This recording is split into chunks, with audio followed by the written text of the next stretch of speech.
Well, we're now officially on lamb watch. The due date is next week, but they could have started as early as yesterday. Everybody's looking pretty nice. River is looking huge. So this is River. She's looking really, really big. She's suddenly got massive. Tracy's looking pretty big. Even there you can see Fraggle has got quite the bulge on. You got some babies in there. So it's pretty exciting. I'm looking at the cameras most nights, and then probably from the due date I'll start actually staying down here late. Obviously the geese and the ducks are still in because of silly avian flu, but I realised the khaki Campbells have been getting out because another sign of spring.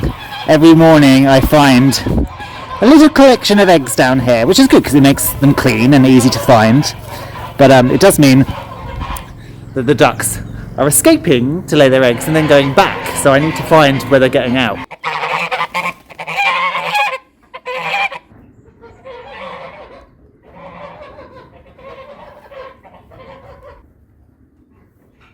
Of course, all the spring flowers are starting to come out as well. So this is the first of my daff beds. And now these are actually for cut flowers. The problem is, and I mentioned this before, these chaps have got really minuscule stalks. So I'm not cutting those. I'm just going to leave those. These ones are the next variety, and they're starting to come out. And they've got really nice stems. The one thing though is I wanted to make bouquets up of all these different varieties, and at the moment they're coming out variety by variety. Which, is that normal for daffodils? Or is it because this is the first year and will they regulate themselves again in the future? I don't know, because at the moment I can pick one type of daffodils or another type of daffodils, but actually what I wanted to be able to do was to pick some white ones and some little multi-stemmed ones and then some yellow ones. But yeah, so it's kind of put pay to that idea. The piggies are all good. You can see how little rain we've had because it's March and the ground is fairly solid. I mean, I'm in trainers, it's not even wellies, which shows you something. But here are the pigs. Of course, my two are the large blacks, and then my friend has a couple of saddlebacks staying up here. Hello! Hello, ladies.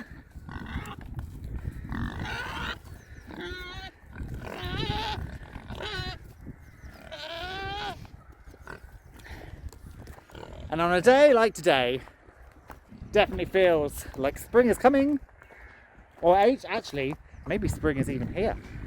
As well as lamb watch, I'm also on frog spawn watch.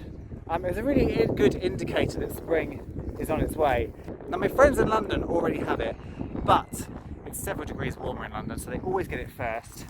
So I'm still waiting. Here is the pond that we've been working on clearing all the banks of, and it's filled up really nicely, and now actually it looks really good. And there's still a little bit of bramble here that I've got to clean away. But it's really benefited from being cleaned out, and now you can actually get up to the water's edge. You can look in, and it's great. I really, really like this pond. It's really come together nicely. However, this is not the pond that traditionally and historically has had frog spawn in. Though of course now I've cleared it, I'm hoping in the future we will attract amphibians to this pond. But it's the back meadow pond that always has frog spawn in, so we're going to go and check that one out too. So here is our second pond. It was actually the first pond that we began to cut back. I cut back some of this yesterday because the brambles had just gradually started encroaching again. And traditionally this is where the frog spawn is laid, and as you can see there's nothing at the moment, and there's no sign of of froggies. I still need to clear out this edge bit here, and then the pond goes all through here and all across way back there and all down here too. So there's still quite a lot of clearing I need to do in this pond, especially with some trees that have fallen in. And I want to get this whole edge, which once looked like that, I want to get it, the whole front of it opened out. But so we are on frog spawn alert now. I don't think last year it appeared till April, so we're not late. And we have had successful tadpoles for the past couple of years. So I'm hoping that we're still going to start seeing more and more frogs now coming. And eventually I want this to be heaving with frogs. I want that thing where you go to your pond and all you can hear is the frogs just ribbiting and croaking all night. That would be a dream. So fingers crossed for that. I just wanted to quickly tell you about this as well. So Sard put these up because he flies the Harris hawk in this field. But we've actually been seeing a barn owl perch on this and forage. And if you look down here, that's an owl pellet. And then there's another one here and then another one here, which is really, really cool. I never in a million years thought that a perch that we put up for flying the falcon, the hawk, sorry, would act as a lookout for a barn owl. But it has. It's brilliant.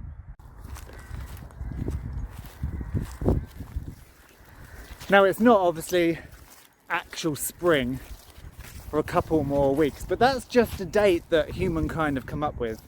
And definitely life here on the farm has decided that due to this milder weather, they are going to start growing. In fact, look down here, we've got speedwell coming up already, the first sort of spring wildflowers appearing.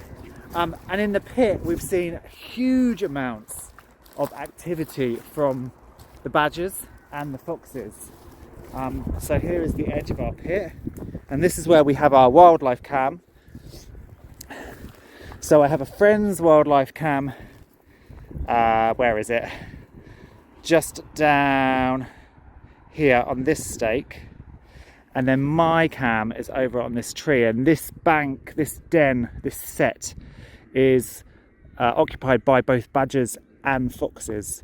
So obviously we're going to be hoping that we get some cubs that we can pick up on the cameras, which will be amazing. Obviously, as also have you seen on the wildlife footage, we have the deer in here, loads of rabbits, pheasants. It's like the animals of Farthingwood down here. Everybody just happily gets on.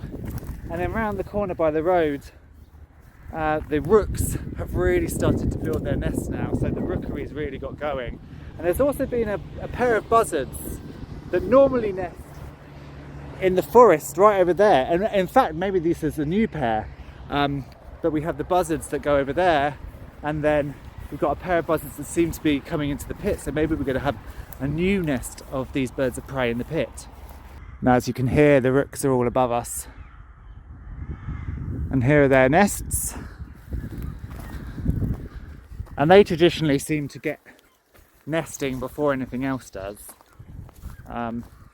And that's one of the issues we actually have with our owl boxes here as well. Owls nest later than corvids, so often the nest boxes for the owls get taken over by jackdaws. So we just need to put out more boxes. But yeah, so we've got the huge rookery here. And then down here I'm very excited because already the bluebells are not out, but they're coming up in their clumps all over. Now this is a new bluebell wood that we put in. So every year we put in new bluebells, and obviously they sow their seeds as well. And it's exciting to see them. I have to keep my eyes on the dog because we do have, the road here is fenced, but our gate has a bit of a slip under it. So I have to make sure the dogs don't slip out, because Jock in particular likes to chase cars, which is not very good. But yeah, so very soon, hopefully, I mean, you can see they've still been nibbled by things, but I'm hoping over the coming years, the sheer amount of bluebells will mean that, you know, a few nibbles is negligible.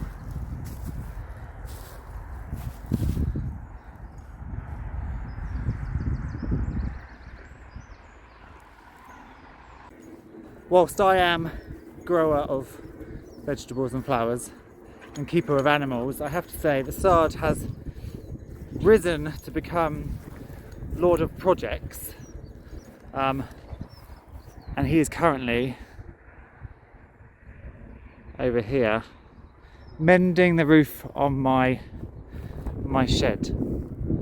So he has been extremely good in taking on projects and painting our farm office and all things like that. So it's quite nice really, because I can just have a list of projects that I can just go and garden and film and leave him to it.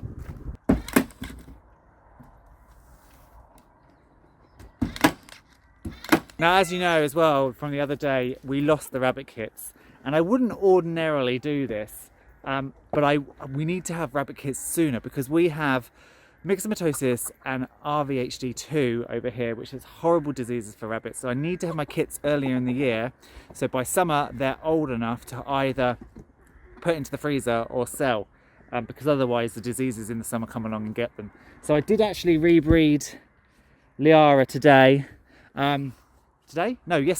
Yesterday, and she lifted, so she was ready. Tally, I still haven't been able to do. We've also got a couple of broody silkies already. Are you broody? Just a little bit, aren't you? I don't think you've got any eggs. No. But I'm holding on to these broody silkies because this year we are going to try and get the silkies to brood some of our pheasant eggs. So I'm not trying to break them at the moment, I'm leaving them to it.